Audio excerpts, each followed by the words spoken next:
ทางสาวเมย์เองกะได้มาครั้งแรกหรือว่าครั้งทวิตเนาะก่อนอื่นทางสาวเมย์เองกะสิได้ขออนุญาตเข้าไปกับทักทายสบายดีทักเอ่ยไปก่อนเนาะโดยสบายดีเด้อดังเอ่ยโดยสบายดีเนาะ นะก่อนอื่นทางสาวเมย์เองกะสิได้ค่ะถามซื้อขออนุญาตถามสื่อเอ่ยเนาะซื้อว่าจังใดเนาะเอ่ยซื้อเปรมซื้อเปรมโดยอายุจักปีกว่า40โอ้40โดย40บ่คิดว่าฮอด40ได้งามปานนี้ เนาะโดยโธ่แม่น40ยังเกี่ยวคักอะไรนี่ค่ะก็หลาย FC ของสาวเมยแบบว่าใฝ่ฝันตามหาผู้สาวรุ่นใหญ่สำนี้ค่ะนะก็ทั้งเอ้ยเนาะก็สิเขาเรื่องทั้งเอ้ยก็แบบว่ามีครอบมีครัวแล้วบ่เอ้ยเคยมี โดยเคยมีพอมีครัวอยู่อยู่ฝั่งนั่นเนาะ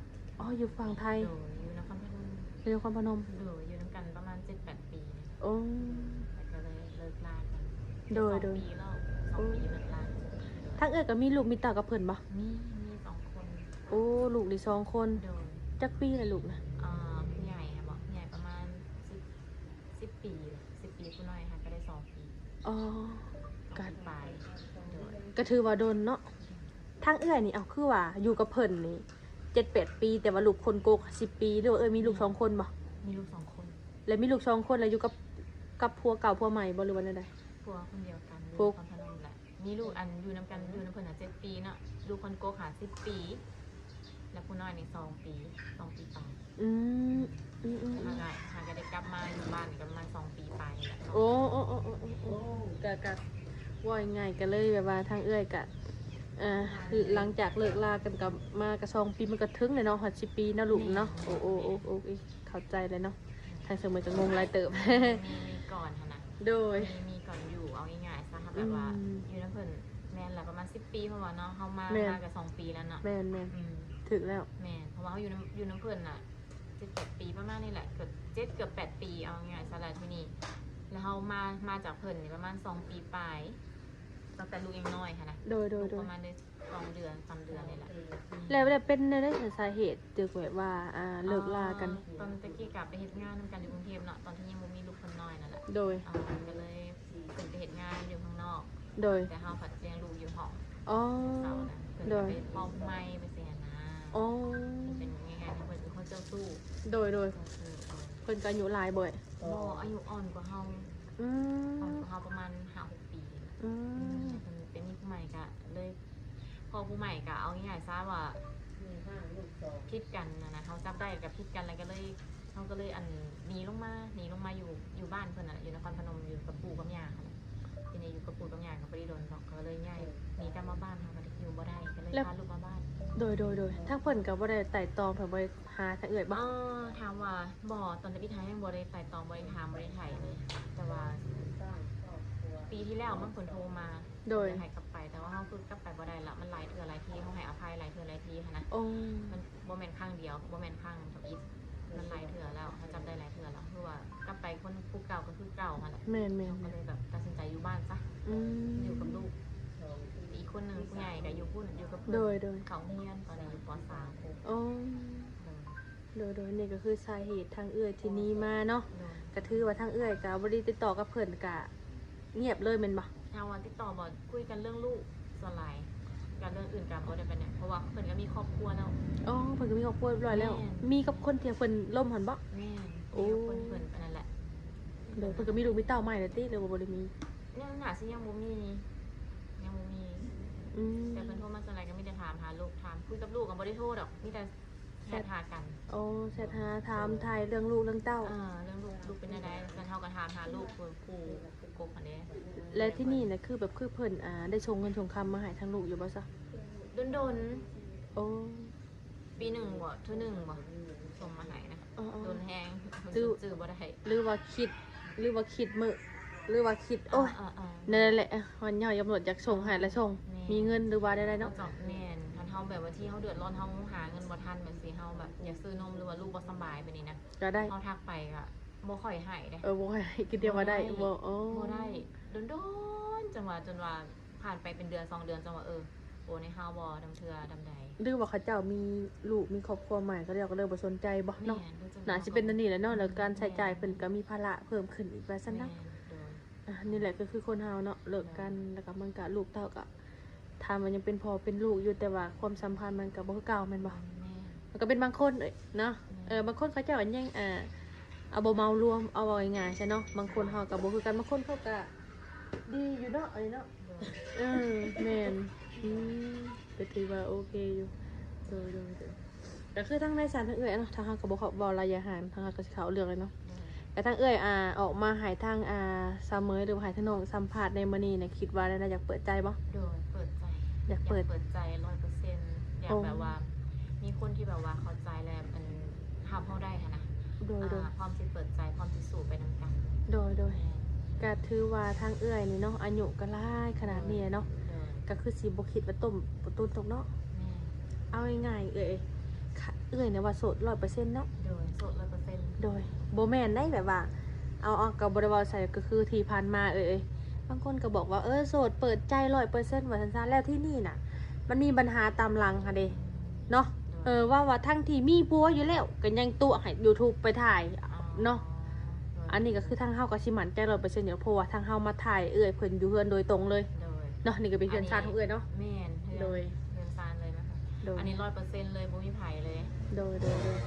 ถามแม่ถามป้าก็ได้บ่มีไผอยู่ซุมื้อนี้ก็มีแต่อยู่กับลูกกับแม่ โดยแม่นก็สิเข้าใจทางเอื้อยเพิ่นนะเพราะว่าถ้าคนเฮาถ้ามีครอบครัวแล้วเขาเจ้าสิบ่ให้มาฮอดเฮือนนะบางคนนี่มีแต่ลักไปถ่ายอยู่ตรงไห้ตรงหน้าทางอื่นบ่เนาะทางด้วยความ YouTube ก็บ่ฮู้เด้แต่ก็มีแต่ไปตามเพิ่นแหล้วบัดนี้พอมีปัญหามาแล้วมาโทษหั้นนะก็ทางเอื้อยก็คือว่าโสด 100% บ่มีไผเนาะมีแต่เปิดใจหาคนใหม่เข้ามาเนาะ โดย โดย พร้อมเปิดใจพร้อมที่แบบสิคุยหาผู้ใหม่นะ โดยสมมุติว่าทางเอื้อยได้ซะเคย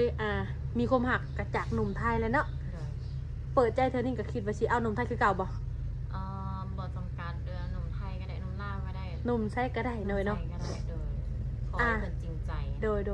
บ่แม่นสิว่าหนุ่มไทยเคยถูกเคยเฮ็ดให้เจ็บแล้วบ่แม่นเนาะเฮาก็มีอีกคนหนึงเด้อซะบางคนเขาดีก็มีเนาะเฮาก็บ่เมารวมเลยแม่นเว้าบ่ได้โอ้ยยันว่าอกหักจากหนุ่มไทยแล้วเขาบ่กล้าจีบหนุ่มไทยแล้วซะเอาหนุ่มทั้งใหม่เอาประเทศนอกเอาแบบซี่นะ บ่อันใดก็ได้ขอให้เพิ่นจริงใจแล้วแบบถามเขาได้ทุกอย่างอะนะ โดยเอาง่ายๆก็คือขอแต่หับในสิ่งที่เฮาเป็นแล้วก็ทางเอื้อยเพิ่นก็มีลูก2เด้อเนาะก็ลูกเพิ่นก็ถือว่าใหญ่แล้วพ่อแม่พี่น้องก็บ่ต้องเป็นห่วงดอกเนาะ โดย ลูกผู้น้อยไปเรียนบ่เอ้ย ไปโรงเรียน หาเด็ก เข้าอนุบาล โอ้สบายหลักๆคือปัจจุบันเอ้ยอยู่เพิ่นอยู่ซาที่เวียงซะเอ้ย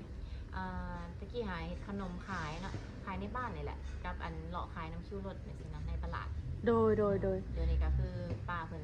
เป็นอัมพาตอะไรอีกอย่างเฮาเพิ่นบ่มีไผเบิ่งหั้นนะเพิ่นก็มีลูกชายแต่ว่าลูกชายเพิ่นก็อยู่กรุงเทพนั่นแหละผู้เดียวมีลูกผู้เดียวเฮาก็เลยเป็นหลานก็ต้องได้เบิ่งเพิ่น อู้ แม่นก็เลยไปใส่บ่ได้บัดนี้จ้ะ อันนี้แห เล ละ ยอยู่เลยแบบนี้ โดย เงินก็บ่ได้ไปหาบัดนี้ล่ะ โอ้ อยู่บัดนี้อยู่กับลูกอยู่กับป้าอยู่กับแม่ โดย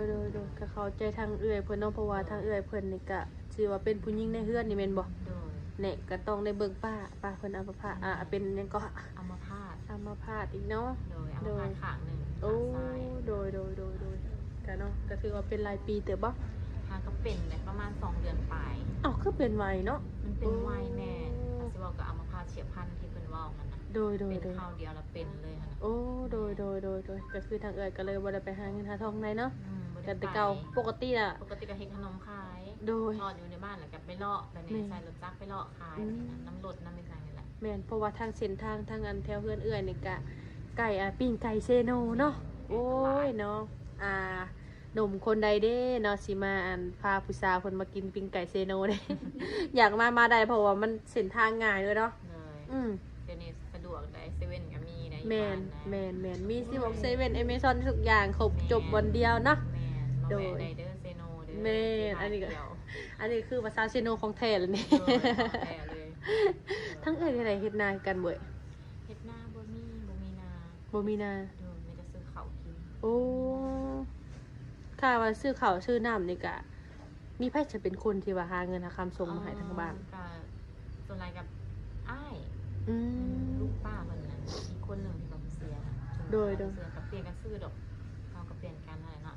เพิ่นมีครอบครัวแล้วบ่ นี่ อ้ายเพิ่ เพิ่ น น น่ะ ก็มีเมียคนหนึ่งไปอยู่ด้วยกันนี่แหละ อืม อยู่ด้วยกันในเรือนหลังเดียวนี่แหละอยู่หลายคน โดย 7 คนแล้วอยู่เรือนหลัง โอ้ถือว่าครอบครัวใหญ่เลยเนาะ ครอบครัวใหญ่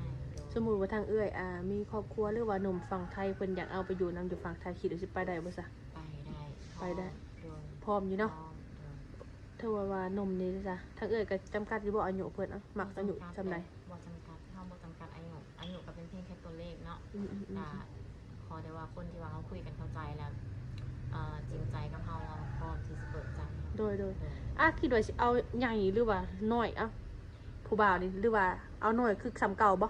บ่ได้ บ่เอาบ่น้อยนะ คำว่าอายุน้อยบ่ถ้าอายุน้อยแต่มีความคิดเป็นผู้ใหญ่หรือว่าเป็นผู้นำเขาก็พร้อมเลย โดย แต่บางคนที่ว่าอายุน้อยก็น้อยแต่อันนั้นเนาะน้อยแต่อันนี้ก็มีแต่ว่าผู้ใหญ่แต่ว่ามีแบบเขาอยากได้คนเป็นผู้นำค่ะนะเป็นหัวหน้าครอบครัวค่ะ โดยเอาตรงๆเลยก็คือถ้าสิเข้ามาแบบบลิ่นหัวหยอกแบบว่าบ่จริงจัง บ่เอา บ่เอาเลยเนาะ บ่เอา เพราะว่าทางเอื้อยเพิ่นนี่ก็อายุหลายแล้วก็อยาก โอ้ย เอาคนที่แบบเป็นผู้นำ แม่น ภาษาเนาะ โดย ที่ผ่านมาก็คือว่าเฮาฮู้เบิดแบบว่ามันเป็นจังได๋สิผ่านมาเอาคนน้อยก็จักแล้วเนาะก็สิลองเอาคนใหญ่ซะเอ้ยแนะนำเอาคนใหญ่เด้อ โดย เพราะว่าอายุประมาณ50บ่ประมาณ50นี่น่ะ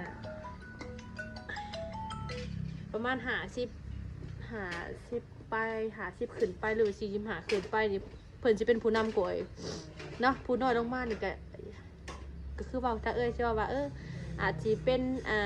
ยังเป็นนำนิสัยเรือนเป็นอายุบางคนอายุน้อย แต่ว่านิสัยดีบางคนผู้ใหญ่แต่ว่าอาศัยบ่ดีเด็กสักที่ดีให้เอาใหญ่ดีกว่าเขาสิได้หักแพงเขาเด้ถ้าเอาน้อยกว่าสิหักแพงเขานี่นะ เนาะ โดย เอาให้เอาประมาณ50หรือว่า60ฮอด65หรือว่าตอนนี้ก็โอเคกว่าเด้เมืองเถินหนุ่มเมืองนอกนี่เพิ่น70ปีนี่เพิ่นมาเฮ็ดนี่เพิ่นมาหานี่ปานว่าเพิ่นอายุประมาณ4-50นะ70ก็จนบ่อยากเชื่อนะ แล้วเพิ่นอยู่เมืองนอกเนาะ แม่นช่องมาเพิ่นก็บ่ได้สู่เวียกคือบ้านเฮาว่าซั่นๆเนาะคือเฮาเถอะโอ้ย20ปีไปแล้วประมาณ30แม่นบ่30ก็เปิดเฮา40-50แบบนี้แหละบางคนก็สู่เวียกว่าซั่นซะก็คือทางเอื้อยก็เปิดใจในออกมาเปิดใจให้ในมื้อนี้ก็คือเปิดใจหาคู่ชีวิตเนาะ โดย คู่ชีวิตหาคนคุยนี่บ่เอาละคนคุยนี่ บ่เอาคนคุย เนาะ โดย อันอยู่ปานนี้แล้วเขาต้องเอาคู่ชีวิตเลยเอามันจบแล้วเนาะ แม่อยากได้คนที่แบบภาษาเป็นครอบเป็นครัวนะ โดย เป็นรักเป็นแรงเนาะมันก็อายุประมาณนี้ละเฮาก็ดี แม่ อยาก น มีครอบมีครัวแบบนี้ บางเทื่อหนุ่มฝั่งไทยเพิ่นมีธุรกิจบ่ได้เนาะบางเพิ่นก็พร้อมไปเสมอทั้งก็แบบอ่านได้เขียนออกติ อันได้เขียนออก ก็ถือว่าโอเคเลยเนาะเพราะว่าบางคนส่วนหลาย FC ส่วนหลายมีเป็นนักธุรกิจได้บางคนเพิ่นว่าโอ้อยากได้อยู่สาวแบบบางคนเพิ่นอ่านเขียนบ่เป็นอ่านบ่เป็นเด้ไล่ก็บ่เป็นแบบ เขีย นี้ นได้ภาษาไทยอ่านได้ โอ้ก็ถือว่าโอเคทุกอย่างเลยเนาะพร้อมสิไปอยู่เนาะ โดย เพราะว่าแต่เพิ่นฮักแพงเฮาการสมมุติว่าเพิ่นมาแบบว่าอยากมาหรือมาเที่ยวอยากเห็นหน้าเห็นตาก่อนแล้วจักสิว่าเป็นลูกเป็นเมียนี่ก็ให้เพิ่นมาได้บ่ พร้อมโดย พร้อมอยู่เนาะ โดย คันว่ามานี่ก็บ่มีปัญหาดอกเนาะเอ้ยเนาะ โดยบ่มีปัญหา นี่ซื้อปิ้งไก่เซโนมากินโลดนี่ เป็นไก่เซโนกับใกล้ๆนี่มาเลย เนาะ มาแวะเซโนมาทานพาเที่ยวเซโน โดยทั้งเอ้ยก็เคยแบบว่าขายอยู่บ่แบบไก่ปิ้งหยังนี่ ซื้อเพื่อนอยู่ในใกล้แต่บ่ได้ขายนะ โอ้ บ่ได้เคยไปขาย มีแต่ซื้อกินอย่างเดียว ซื้อกินอย่างเดียวนี่ก็ได้เป็นไก่เซโนก็ได้ ก็คือว่ามันหลายห้านเลยเนาะ แม่น ฮอดเลยร้อยถึงฮอดร้อยก็7-80ประจักษ์ ประมาณนี้แหละ เนาะถือว่าหลายเด้อนี่ หลาย แม่นก็ปกติเพราะว่ามันเป็นสามแยกเนาะหลายคู่หลายคนเที่ยวไปเที่ยวมาเนาะ แม่น มันก็ ไก่เซโนเป็นไก่เซโนก็ แม่ คือน ซื้อเนาะ ก็ถือว่าแซ่บขนาดเนาะ อันนี้ก็มาหาทางซาเซโนแต่เพิ่นบ่ได้ให้เฮ็ดหน้าดอกพ่อแม่พี่น้องบ่ต้องย้านวันที่สิดำนาโนนนั่นเด้อเนาะ ไปดำดอกนา แม่นเพิ่นบ่เฮ็ดหน้าเนาะเอ้ยเนาะ บ่ได้เห็นนา เด้อซะเนาะก็ทางซัมเมอร์เองก็สิได้ทางเอื้อยได้ซะเปิดใจมานี่แล้วมีบ่ซะทางแบบทางการติดต่อค่ะนะ การติดต่อก็คือสิตอนนี้ก็หน้าร้านก็คือ Facebook เนาะ Facebook โดยแต่ว่าไลน์เฮายังบ่ได้ตั้ง LINE ยังบ่ตั้งอยู่ โดย มีแจก Facebook อย่างเดียว เอาจาก Facebook ก่อน เบอร์โทรได้ซะเอ้ย เบอร์โทรก็คือเบอร์ลาวเนาะ เดี๋ยวสิเอาให้เนาะ โดย เพราะว่าบางเทื่อในหนุ่มเมืองเนาะอยู่ต่างประเทศเพิ่นก็เล่นWhatsAppได้คือกันเลย เพราะว่าเพิ่นว่า WhatsApp มันก็เป็นสะดวกสบายเพิ่นว่าเนาะทางเอื้อยก็สิเอาเฟซหรือว่า WhatsApp เนาะถ้าสิมาเอาไลน์ทางเอื้อยเพิ่นน่ะก็ยังบ่ได้ตั้งเด้อเนาะก็เว้าบ่ได้บางเทื่อเอาเป็นมื้อหน้าหรือว่ามื้อแรงก็ได้ให้เอื้อยเพิ่นไปตั้งเขาจะเอาไลน์ตำหลังเอ้ยเนาะโดยที่ว่าถ้าเอื้อยก็ยังบ่เคยเล่นไลน์เทื่อเนาะเคยเล่นมาแล้วแต่ว่าลบทิ่มไปแล้วลายพอสาเหตุที่ลบทิ่มก็คือมันนักเครื่องมันแบบอันนั้นเฮาก็บ่ได้เป็นบ่ได้ใช้เลยเด้ว่าง่ายคือเอาไว้มันก็บ่ได้ใช้ซื่อๆเนาะเอาไว้เลยบ่ได้ใช้ก็เลยลบทิ่มซะก็บ่คิดสิมาเปิดใจในมื้อนี้เนาะบ่ได้คิดว่าสิมาเปิดใจโดยบ่เป็นหยังดอกเอ้ยเนาะทางเฮาก็สิว่าระยะห่างเนาะทางเสมอเองก็มาเป็นกำลังใจให้ก็อยากให้เอ้ยสมหวังในความหักในครั้งนี้เนาะก็อยากให้เป็นเฮือนเป็นซ่านว่าซั่นๆเนาะเอ้ยเนาะอายุเฮาก็หลายแล้วก็ประมาณ50ปีหรือว่า45นี่ก็อยากได้เฮือนในซ่านอยู่นํกันเป็นครอบครัวที่อบอุ่นเอ้ยเนาะโดยก็ให้เอ้ยสมหวังในความหักในครั้งนี้เด้อเนาะเดี๋ยวทั้งทั้งเสมอเองก็สิว่าระยะห่างเนาะทางเมย์ก็สิได้ขอตัวลำลา FC แล้วก็เอ้ยเปรมไปพร้อมกันเลยเนาะเอ้ยเนาะโดยสบายดีทั้งเอ้ยโดยสบายดี